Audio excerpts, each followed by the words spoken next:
Assalamualaikum warahmatullahi wabarakatuh. Halo anak-anak semuanya. Nah, hari ini kita kembali lagi akan belajar tematik bersama Miss Anissa. Gimana kabarnya anak-anak Miss? Sehat? Gimana dengan puasanya? Masih semangat kan? Walaupun puasa, tetapi anak-anak Miss harus tetap semangat ya belajar di rumahnya. Hari ini Ananda, kita akan belajar tema 8, subtema 2, menjaga keselamatan di rumah, masuk ke pembelajaran 5 dan 6. Tetapi sebelum kita mulai pembelajaran hari ini, marilah kita berdoa terlebih dahulu seperti biasa. Sikap berdoa, angkat tangannya, tundukkan kepalanya. Bismillahirrahmanirrahim. Rabbi zidni ilma warzuqni fahma wa amalan mutaqabbala. Amin ya rabbal alamin. Semoga pembelajaran kita hari ini diberkahi dan diridhoi oleh Allah Subhanahu wa taala. Nah, Nanda, mari kita mulai pembelajaran hari ini dengan penuh semangat.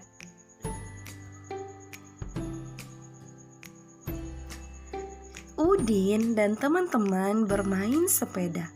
Mereka bermain di halaman rumah. Bermain sepeda harus berhati-hati. Jika terjatuh, badan bisa terluka. Kita harus memperhatikan keselamatan diri. Nah, selanjutnya mari kita baca percakapan antara Siti dan Udin berikut ini ya Nanda.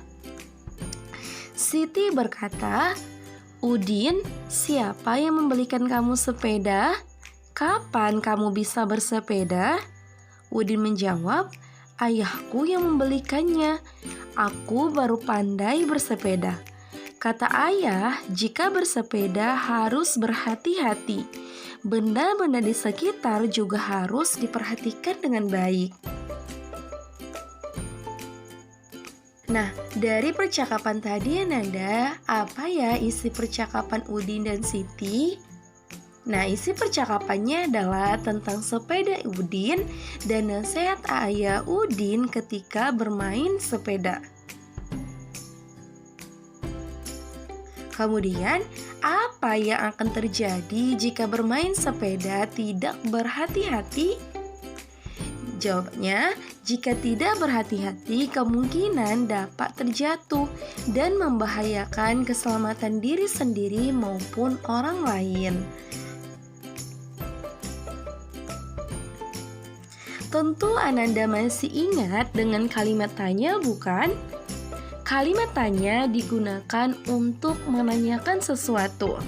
Nah, mari kita baca kalimat berikut dengan lafal dan intonasi yang tepat. Nah, ini Ananda adalah kalimat tanya. Nah, mari kita baca. Yang pertama, apakah kami boleh bermain di kolam renang, Ayah? Yang kedua, tahu bagaimana caranya, Nak? Kalimat tanya yang kita baca Nanda menggunakan kata tanya apa dan bagaimana.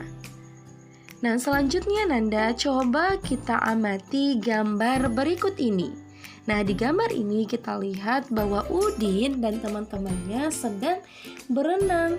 Nah, berdasarkan gambar ini kita akan menuliskan beberapa kalimat tanya menggunakan kata tanya apa, siapa, di mana, mengapa, kapan, dan bagaimana. Di sini Miss sudah berikan contoh kalimat tanya menggunakan kata tanya tadi berdasarkan gambar. Nah, yang pertama dengan kata tanya apa?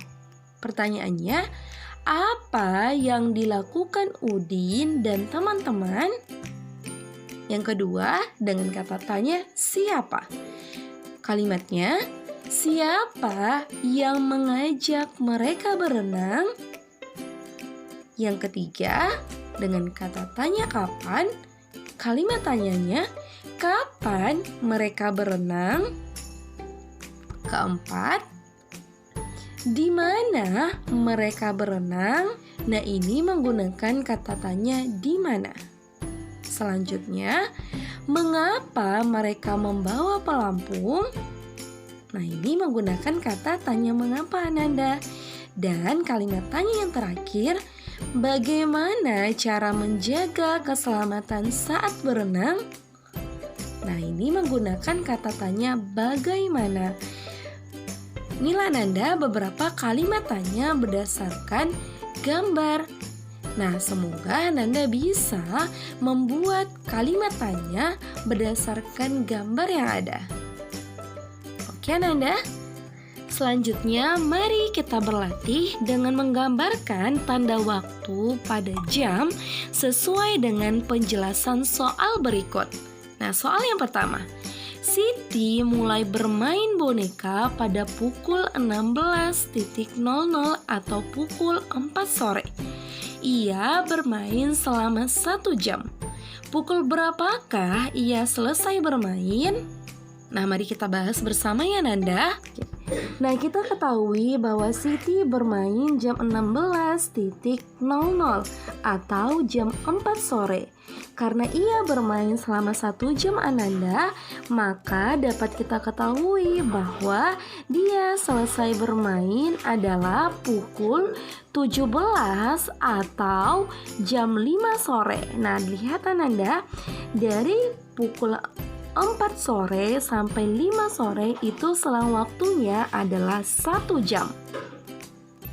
Nah, dari sini Ananda, kita akan menggambarkan tanda waktu pada jam ini sesuai dengan penjelasan soal dan jawaban kita. Nah, yang pertama, mulai bermain boneka. Kita ketahui bahwa Siti bermain boneka pukul 16.00 atau jam 4 sore. Maka di sini dapat kita gambarkan jarum pendeknya menuju ke angka 4. Sedangkan jarum panjangnya menuju ke angka 12. Nah, inilah Ananda gambar jam yang menunjukkan pukul 16.00. Kemudian Siti selesai bermain boneka adalah pukul 17.00 atau jam 5 sore. Maka dapat kita gambarkan jarum pendeknya ke angka 5, sedangkan jarum panjangnya ke angka 12. Nah, seperti ini gambarnya ya, Nanda. Selanjutnya, mari kita bahas soal yang kedua. Beni mulai membantu ibu pada pukul 14.00.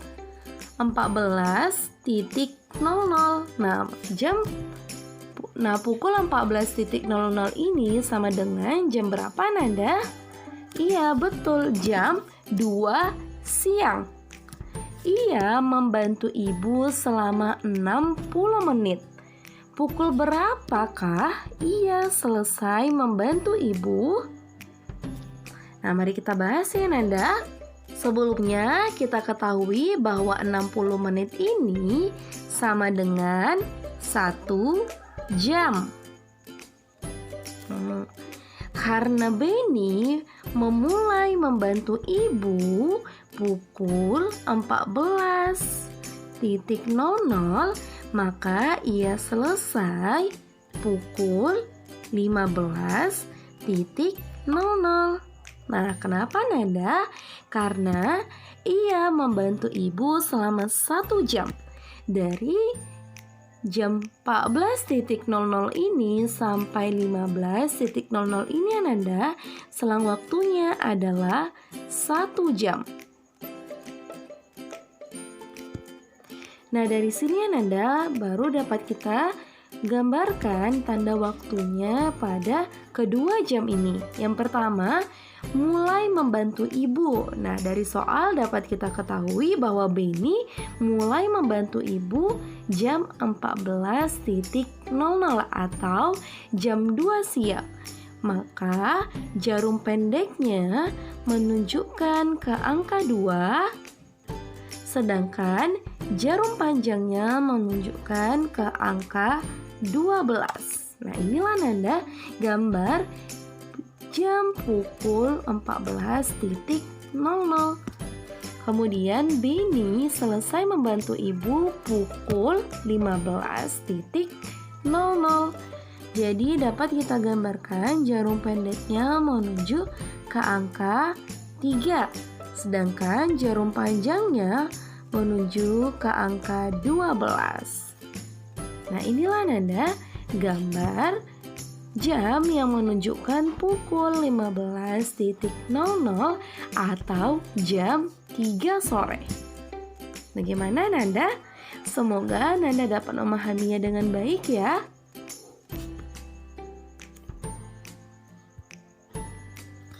Nah, di sini Miss akan memberikan tugas kepada Ananda.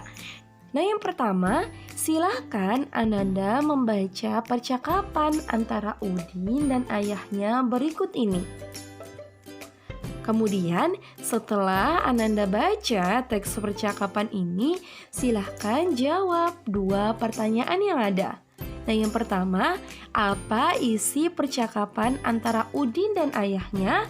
Pertanyaan yang kedua, apa saja pesan ayah kepada Udin? Nah, itu pertanyaannya Nanda. Tugas selanjutnya Nanda, gambarlah tanda waktu pada jam sesuai dengan penjelasan soal berikut ini. Nah, ini tadi sudah kita bahas ya Nanda. Silakan Ananda berlatih menjawab soal ini. Dikerjakan dengan baik tugasnya ini ya Nanda. Dan jangan lupa kalau sudah dikerjakan, dipoto dan dikirim kepada Miss. Nah, ternyata pembelajaran kita hari ini sudah selesai Ananda. Semoga apa yang Miss sampaikan dapat dimengerti dan dipahami oleh Ananda dengan baik. Amin. Marilah kita tutup pembelajaran hari ini dengan sama-sama mengucapkan hamdalah. Alhamdulillahirabbil alamin. Tetap jaga kesehatan ya Nanda. Jangan lupa untuk selalu mengerjakan sholat 5 waktunya. Semangat menjalankan ibadah puasanya. Dan semangat juga dalam belajarnya. Oke Nanda? Bisa akhiri dengan mengucapkan Assalamualaikum warahmatullahi wabarakatuh.